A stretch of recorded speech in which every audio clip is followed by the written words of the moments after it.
여러분, 저는 오늘 굉장한 파격적인 변신을 했어요.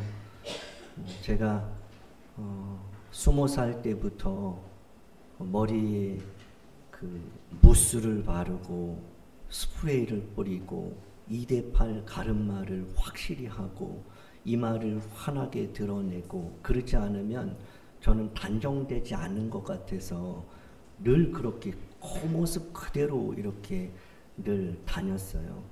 그런데 2달 전에 미용실에서 이발을 하고 미용실에서 나올 때 모습 완전히 다른 모습으로 저를 바꿔서 내보내요. 2대8로 딱 갔는데 나올 때는 빗질도 안 한 것처럼 막 흐트러지게 해가지고 뭘 뿌려놓고 가래요. 근데 저는 되게 부자연스러운데, 그때 목사님 2분을 만났는데 그 이발을 어디서 했네요. 그러면서 아주 자연스럽다는 거예요. 그렇게 다니라는 거예요. 그러면서 그분이 저한테 한 말이, 이제 그것도 내려놔야 돼. 2대8도 내려놔. 그게 뭘 중요하다고 그걸 내려놓으라는 농담을 했는데, 2달이 지나도록 저는 굉장히 고민을 많이 했어요. 우리 집안에서도 아이들한테도 아내에게도 계속 물어보고 이렇게 갈까 말까 2달을 보내다가 오늘은 그냥 이렇게 그냥 가보자. 안 바르고 드라이도 안 하고 앞으로 몇십 년은 아니더라도 그 맨날 이러고 시간 보내지 말고 이제부터는 후다닥 하고 그냥 교회 가면 더 좋겠다. 자연스러운 것이 좋겠다 해서 이렇게 왔는데, 아무 말씀 안 하시는 거 보니까 모르시는 것 같아요. 그래서 아주 자연스러운 거구나 이런 생각으로 그냥 이렇게 가려고 합니다. 참 우리가 못 놓는 것들이 참 많은 것 같아요. 이거 놓으면 큰일 나겠다라는 것들이 많은데, 사실 어떤 거는 놓으면 오히려 자유하고 오히려 그것이 나를 행복을 준다는 것을 이제 하나하나 내려놓으면서 깨닫게 되는 거죠. 하나님은 저에게 머리 2대8 내려놓으라 이걸 원하시겠어요? 이걸 통해서 너 알지? 내려놓을 거 있지? 그거가 진짜 내려놔야 되는 거야. 이렇게 말씀하시는 것 같습니다. 여러분, 우리가 이제 바울에 대해서 살펴보고 있어요. 사도행전이죠. 바울의 전도 여행이 핵심이에요. 우리 교회가 예배 끝나고 청소하고 전도하러 나가잖아요. 엄청 더워요. 지난주에는 정말로 더웠어요. 근데 오늘 여러분, 우리 교회에 부부가 왔어요. 아세요? 부부가 온 거예요. 그걸 제가 물어봤어요. 어떻게 오셨나요? 저기 문 앞에서 방문차 왔습니다. 그래요. 왜 방문차 왔을까요? 주께서 보내신 줄 믿습니다. 이거 하나만으로도 우리는 전도할 이유가 있는 거예요. 하나님이 더 힘내라. 잘하고 있다. 너희가 이름도 빛도 없이 사명 감당하고 전도 사역하면 내가 초대교회에 일어나는 것처럼 날마다 그 수를 더할 거다. 할렐루야. 그러지 않아도 우리는 해야 될 사명인 줄 믿으시기 바랍니다. 우리가 오라 그러지 않았어요. 그런데 하나님이 보내시고 방문했어요. 정착하는 것도 하나님이 하게 하시는 줄 믿습니다. 그럼 우린 뭐 해야 돼요? 기도해야 돼요. 하나님, 한 부부가 왔습니다. 또 보내주옵소서. 하나님의 뜻이라면 이곳에 우리 교회에 함께 신앙생활하게 하옵소서. 하나님의 뜻이 아니면 더 맞는 교회로 보내시는 거예요. 할렐루야. 그렇지만 우리가 기도해야 되는 거예요. 기도도 안 하고 왔는데도 기도도 안 하고 관심도 없고, 그러면 하나님이 또 보내실 이유가 없는 거죠. 제가 이번 주에 이런 이야기를 했어요. 어떤 목사님을 만나고 우리 교회가 전도를 한다. 그래서 오후에 그렇게 더운데도 나가서 전도를 한다. 차봉사를. 옛날 생각이 나더라. 옛날에는 제가 부목사로 와서 2015년부터 위임되기 코로나 전까지 차 봉사를 했어요. 근데 하나님이 그 마음을 주시면서 너 이거 계속 할 마음 없냐 이런 마음 주시는 거예요. 나중에 성도들이 안 해도 너 주일날 그 삼거리에 조끼 입고 나가서 그냥 서 있을 마음 없어. 그런 마음을 주는 거예요. 그래서 제가 마음이 있는 거예요. 그래서 아는 목사님한테 나 앞으로 그렇게 해야 될 것 같아. 왜 말할게요? 말한 대로 살아야 되잖아요. 그러니까 못을 받기 위해서 나 이제 오후 예배 끝나면 여러분 그렇다고 하나하나 그렇게 보지 마세요. 네, 하나님이 하게 하실 때까지 할 겁니다. 조끼 딱 입고 나가서 그냥 지나가는 사람 보고 안녕하세요. 좋은 하루 되세요. 건강하세요. 가까운 교회 나가세요. 지난주에도 어떤 분이 낙산교회가 어디 있어요? 낙산교회가 어디 있는 거예요? 물어보는데 얼마나 위로가 되고 힘이 되는지. 그래서 저는 그래도 낙산교회 목사잖아요. 그래서 오후 예배 끝나면 탁 나가서 조끼 노란 조끼 입고 그냥 마네킹처럼 거기서 그냥 비가 오나 눈이 오나 그럴 땐 좀 쉬고 그럴 때 제외하고는 그냥 나가서 그냥 서 있어야 되겠다. 낙산교회 이렇게 보여주면서 혹시 모르면 가까운 교회 가세요. 혹시 모르면 교회 한번 오세요. 그러려고 작정을 했습니다. 우리 아내한테도 말했으니까 우리 아내는 말해놓고 안 하는 거 제일로 싫어하거든. 네. 그래서 아마 이 일은 특별한 일이 없으면 할 것 같다 이런 생각을 합니다. 여러분 우리가 바울에 대해서 살펴보고 있어요. 여러분 사도행전 읽고 계시죠? 성경 퀴즈 할 거잖아요. 저는 요즘에 보는 것마다 이거 선물할까 이런 생각으로 꽉 차 있어요. 그래서 뭐만 보면 이거 선물하면 진짜 우리 성도들이 좋아하겠다 그런 생각하는데 혹시 여러분 중에서도 선물로 이렇게 내놓으실 거 있으면 다음 주에 이렇게 갖고 오세요. 당일날 갖고 오셔도 되고요. 자, 우리가 바울에 대해서 살펴보고 있는데요. 바울은요 히브리인이고 바리새인이고 가말리엘의 문하생이에요. 그리고 그의 이름은 두 가지죠. 이름이 바뀐 게 아니에요. 히브리식 이름이 사울이고 헬라식 이름이 바울입니다. 바울이라는 이름을 쓰기 시작한 때는 안디옥 교회에서 성령으로 보내심을 받을 때, 그러니까 전도여행이 시작할 때부터는 사울이라는 이름을 안 쓰고 바울이라는 작은 자라는 이름을 써요. 그가 마지막 에베소에서 고별 설교할 때 나는 3년 동안 아시아에서부터 그렇게 변함없이 그렇게 항상 사역했는데 그것이 바로 겸손이었어요. 그러니까 그의 이름 바울, 작은 자. 그는 겸손하게 사역했던 그런 사람인 것을 알 수 있습니다. 길리기아 다소 출신이었고요. 로마 시민권자고 그는 결국 로마에서 순교를 하게 됩니다. 주께서 이 사람을 택하셨어요. 그 이유는 이방인들, 특별히 이방인들에게 복음을 전하기 위해서입니다. 바울의 등장은 첫 번째 그의 모습 박해하는 자로 등장을 해요. 스데반 집사님이 돌에 맞아 죽을 때 그것을 마땅히 여기면서 그 옷들을 가지고 있는 담당하는 증인으로 그곳에 서 있었습니다.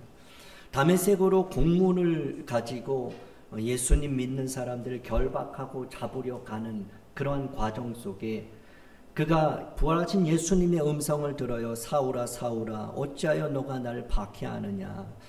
다메섹 도상에서 빛 가운데 그렇게 찾아오신 예수님을 만나고 바울은 회심해요. 완전히 변하여 새 사람 됩니다. 그리고 변화되자마자 그는 예수가 하나님의 아들이다, 예수가 그리스도다라고 전파하고 증언합니다. 그런 가운데 안디옥에서 이 모습을 보기 불편한 유대인들이 바울을 죽이려고 해요. 그러자 제자들이 밤중에 이 바울을 광주리에 담아서 몰래 도망가게 하죠. 그래서 바울은 예루살렘으로 오게 돼요.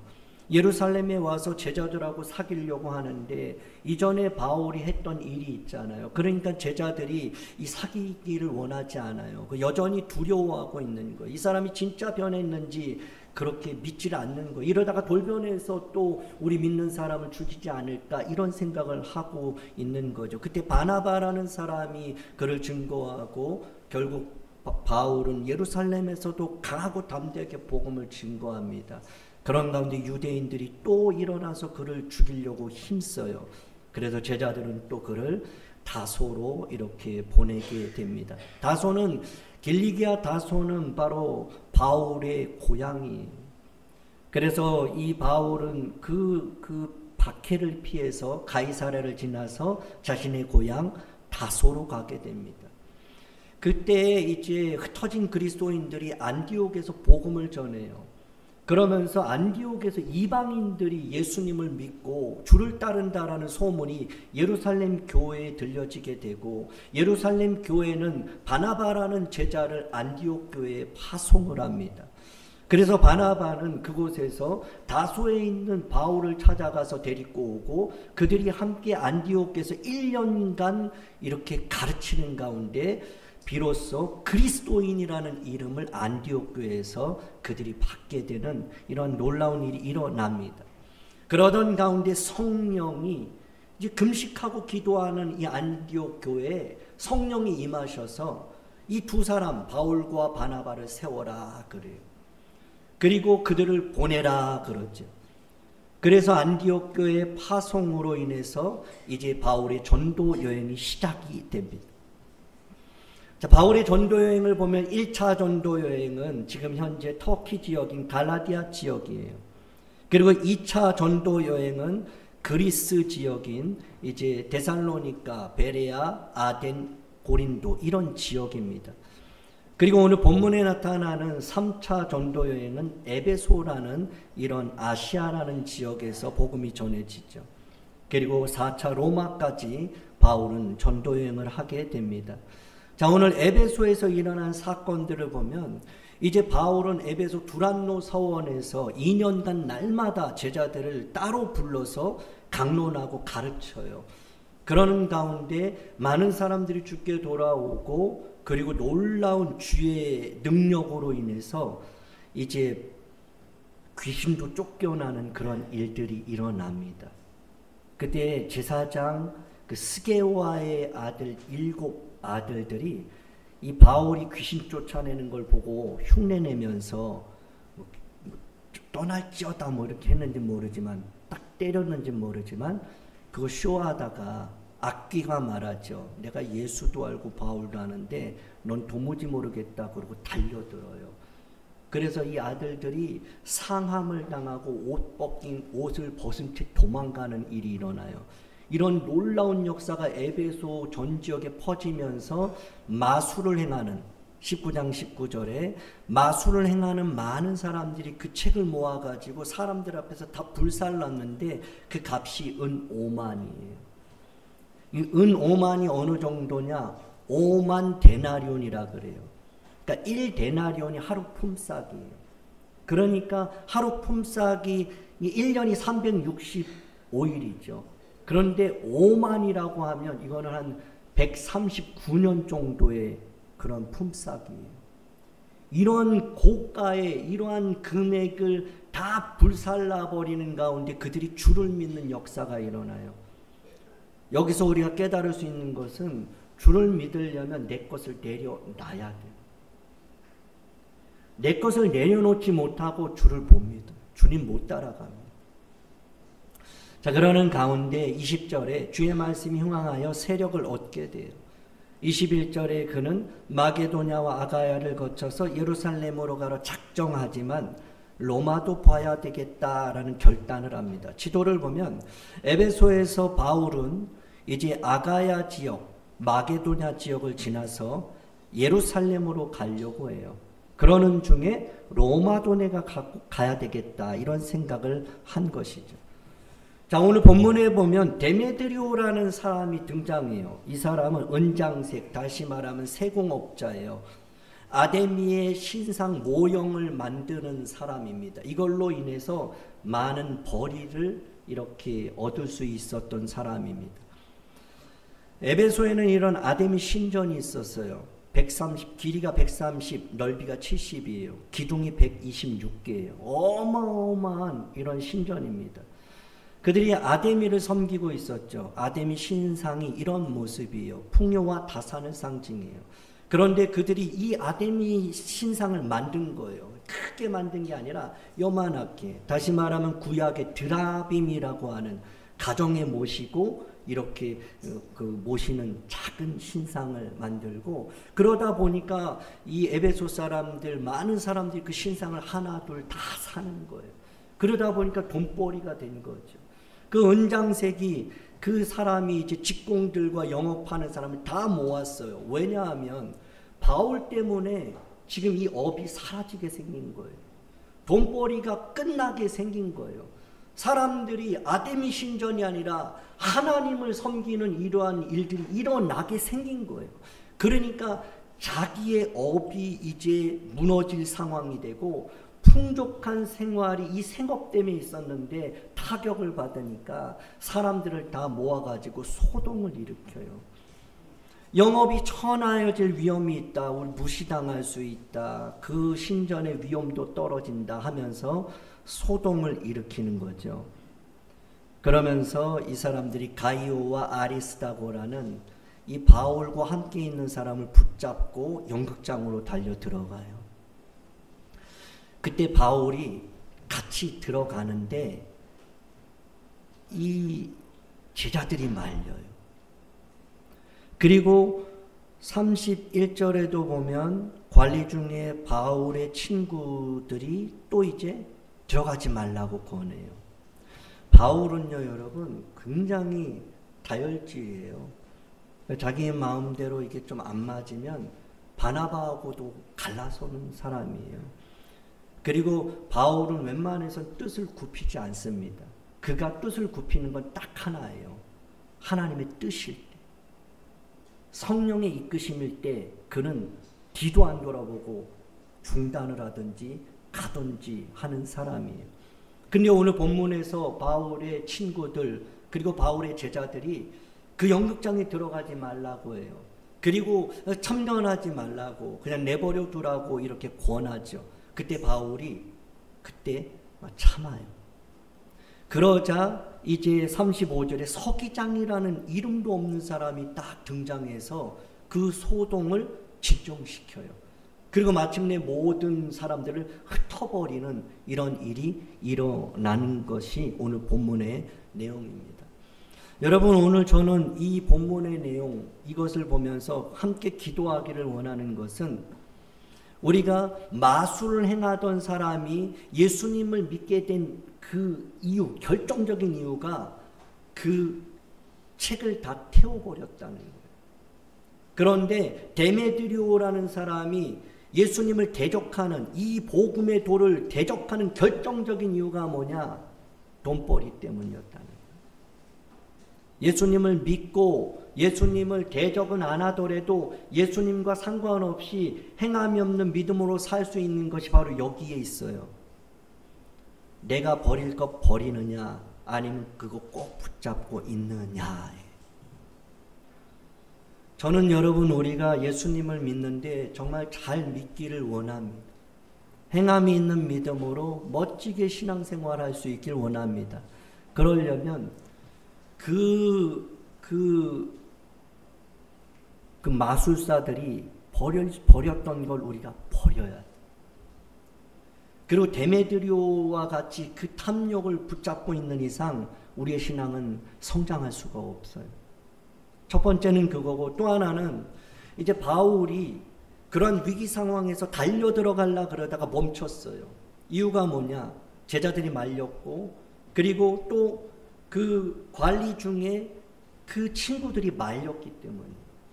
여러분, 우리가 누군가 자꾸 연거푸 말리면 참으세요. 한 번도 아니고 두 번도 아니고 세 번이고 계속해서 반복하면 참으세요. 그리고 하나님 앞에 기도하면서 그것이 성령께서 말씀하시는지를 점검을 해 보아야 하는 거죠. 바울은 고린도에서 가려고 그랬어요. 근데 성령께서 멈추라 하니까 멈췄어요. 에베소에서도 그는 가려고 했는데 사람들은 멈추라 하는데 성령은 가라 그래요. 그래서 가요. 그리고 또 무시아라는 곳에서도 아시아로 가려고 그랬는데 성령이 막으니까 그는 거기서 딱 멈췄어요. 그리고 예루살렘으로 들어가려고 하는데 제자들이 두로에서 가지 말라 그래요. 가이사랴에서도 가지 말라 그래요. 그런데 바울은 죽을 줄 알고 각오하면서 그래도 가요.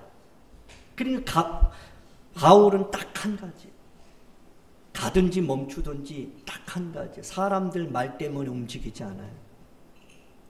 하나님의 뜻이면 가고 하나님의 뜻이 아니면 멈추는 그의 삶을 볼 수 있습니다.